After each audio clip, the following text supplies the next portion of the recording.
Mas nós temos um convidado para falar da pauta política da semana. Ele vai conversar com o Frederico Goulart e comigo a partir de agora. E é o Luiz Felipe Dávila, cientista político e fundador do Centro de Liderança Pública. Luiz Felipe Dávila, bom dia. Muito obrigada por nos atender. Bom dia, Cássia. Bom dia, Frederico, e aos ouvintes da CBN. Pensando Bom nas, dis- dia. Pensando nas discussões mais importantes no âmbito da política, nesta semana a gente pode dizer que toda a discussão em torno do auxílio emergencial é que deve dar o tom nesta semana? Com certeza, Cássia. O auxílio emergencial é o tema quente da semana, provavelmente do mês, né?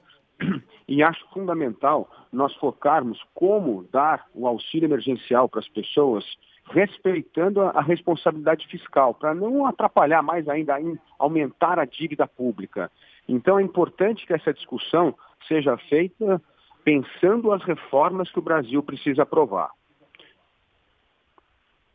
A gente teve, né, na semana passada, a eleição, há 2 semanas a eleição na Câmara e no Senado, e tendo como pano de fundo essas discussões do auxílio emergencial, parece que a sensação que nos deixou é que o que aconteceu, o pleito que aconteceu, também deu o início para 2022, para uma campanha para 2022, todo racha dentro do DEM, do PSDB, não é mesmo, Luiz Felipe? Como é que você está vendo essas articulações e nessa nova semana a gente deve ter novos desdobramentos de todo esse estrago que as eleições lá na Câmara, principalmente na Câmara, causaram no meio político?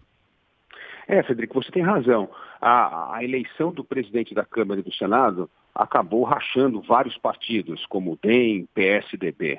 Mas agora é preciso união em torno desse esforço para aprovar o auxílio emergencial. E como você sabe, Frederico, a agenda já está dada há mais de um ano e o governo não consegue tirar essa agenda do papel. E não é por causa da divisão do Congresso, não. É pela ausência de articulação política da parte do governo. O governo, sim, tem uma obrigação de articular essas mudanças com o Congresso Nacional. Por exemplo, se nós já sabíamos que precisaríamos do benefício do auxílio emergencial este ano. Mas o que nós fizemos? Nós não aprovamos as reformas, porque o auxílio já terminou o ano passado. Então, se o governo tivesse coordenação política, celeridade, nós já poderíamos ter aprovado, por exemplo, a PEC emergencial, a reforma administrativa, o fim dos super salários, essa imoralidade que há servidores, uma elite do serviço público que ganha mais do que o teto máximo de R$ 39 mil. Só para ter uma ideia, se aprovar o super salário, são R$ 2 bilhões de economia por ano. Então, assim, a pauta continua sendo a mesma e é preciso articulação política da parte do governo, união do Congresso Nacional em torno da aprovação dessas medidas fundamentais para assegurar o auxílio emergencial. Portanto, após a eleição, Frederico, é hora de unir em torno da agenda do país, ao invés de ficar perdendo tempo com rixas partidárias eleitorais, que ainda estamos a 17 meses das eleições presidenciais. É verdade, ainda está longe da eleição presidencial, mas a gente já observa toda essa mobilização em detrimento do que é assunto importante de fato agora.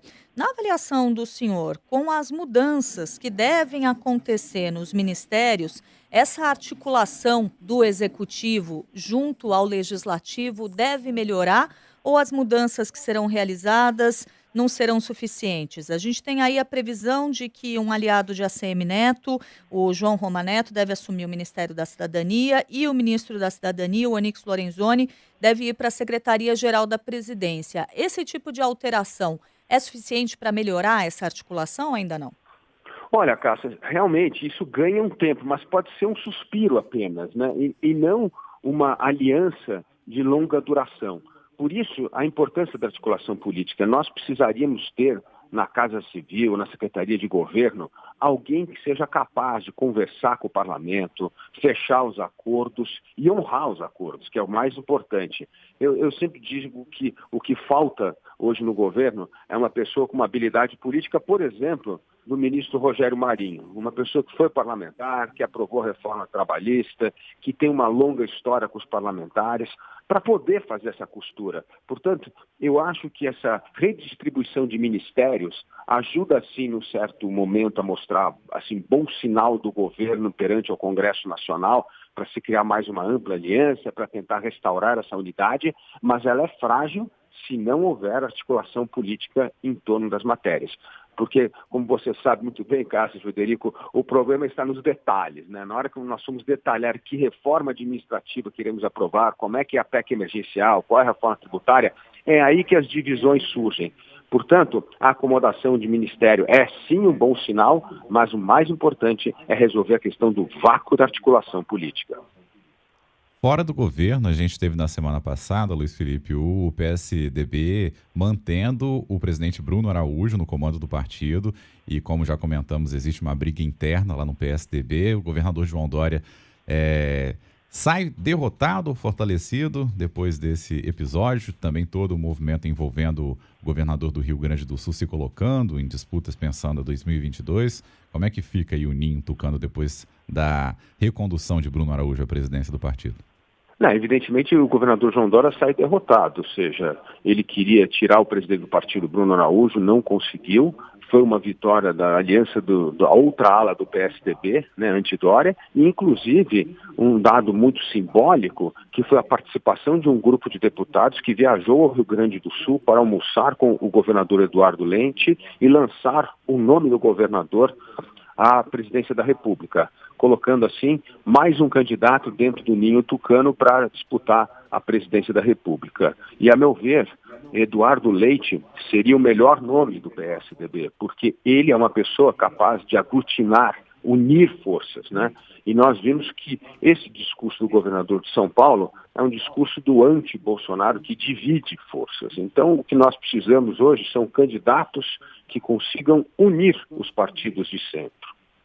Agora, professor, eu queria também ouvi-lo a respeito da situação no DEM. Pelo seguinte, no ano passado, o DEM se saiu relativamente bem nas eleições e falou-se até que o partido saiu maior daquele pleito. Poderia aí ter ambições maiores em relação à autonomia, em relação a ser cabeça de chapa. Agora, o que nós vimos na última semana foi o partido novamente encolhendo. Não houve crise só no PSDB, no DEM também, no MDB, quando a gente pensa aí nos resultados para a eleição da presidência da Câmara e do Senado.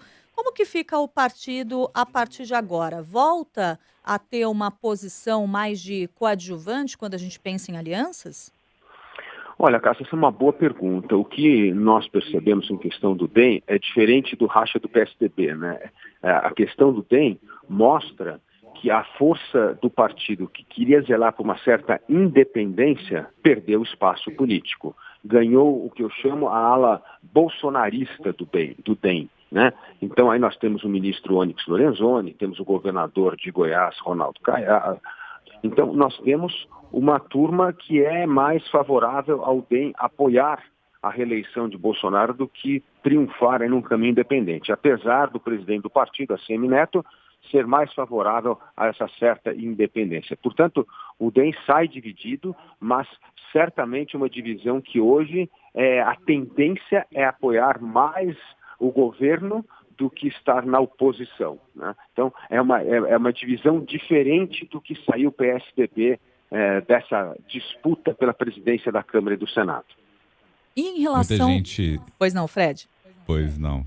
Eu queria só complementando nessa discussão sobre o DEM, muita gente se pergunta, Luiz Felipe, sobre o que estaria aí por trás do movimento justamente do ACM Neto, ex-prefeito de Salvador, porque ele acaba se colocando de uma forma mais próxima ao presidente Jair Bolsonaro, indicando o nome ao governo, ao mesmo tempo ele alimenta ali a vontade política de disputar o governo do estado da Bahia, que é um dos estados onde o presidente Jair Bolsonaro tem mais rejeição. Então o cálculo político do ACM Neto não está sendo muito compreendido. O que você avalia desse movimento que ele está fazendo?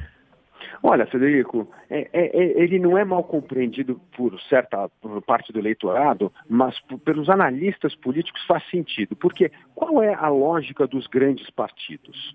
Os grandes partidos trabalham com a lógica de eleger o maior número de parlamentares para o Congresso Nacional. Por quê? Porque isso é que dá a eles direito a fundo partidário, a tempo de televisão e a negociar cargos e ministérios de governos futuros, não importa quem vencer a eleição presidencial, tá certo? Como a lógica é zelar mais pelos palanques regionais por eleição do Congresso, A ideia é sempre como é que eu me movimento agora para assegurar que eu consiga eleger o maior número de parlamentares em 2022, número de governadores. Eu sempre digo que os grandes partidos não estão tão preocupados com a eleição majoritária. Não importa muito quem ganha a eleição presidencial. O que importa para eles é o primeiro turno, né? O número de deputados, senadores, governadores, deputados estaduais que foram feitos, porque é isso que dá poder ao partido. Como você sabe muito bem, o MDB, por exemplo, é um partido que não lança candidato a presidente da República há muitas eleições e continua a ser um dos partidos mais fortes e mais contemplados em cargos importantes no governo federal. Portanto, nós temos de olhar para a lógica partidária. A lógica partidária é a eleição mais importante é assegurar a vitória no Congresso Nacional, formar grandes bancadas e os palanques regionais. A eleição presidencial, ela é secundária. Professor, para a gente encerrar, queria saber na avaliação do senhor como sai dessa disputa pelas presidências da Câmara e do Senado o MDB. Foi derrotado, né? Valéia Rossi não entrou para a presidência da Câmara. A senadora Simone Tebet foi simplesmente abandonada em sua candidatura à presidência do Senado no meio do caminho. O que fica para o partido depois desses episódios? Olha, o MDB vai voltar agora para a prancheta e pensar na eleição de 22. E como se fortalecer, como eu acabei de dizer, elegendo o maior número possível de deputados e senadores, porque qual é a briga hoje? Quem é que tem as maiores bancadas? O que eles estão focando agora é como é que eu elejo a maior bancada, como é que eu consigo manter a maior bancada.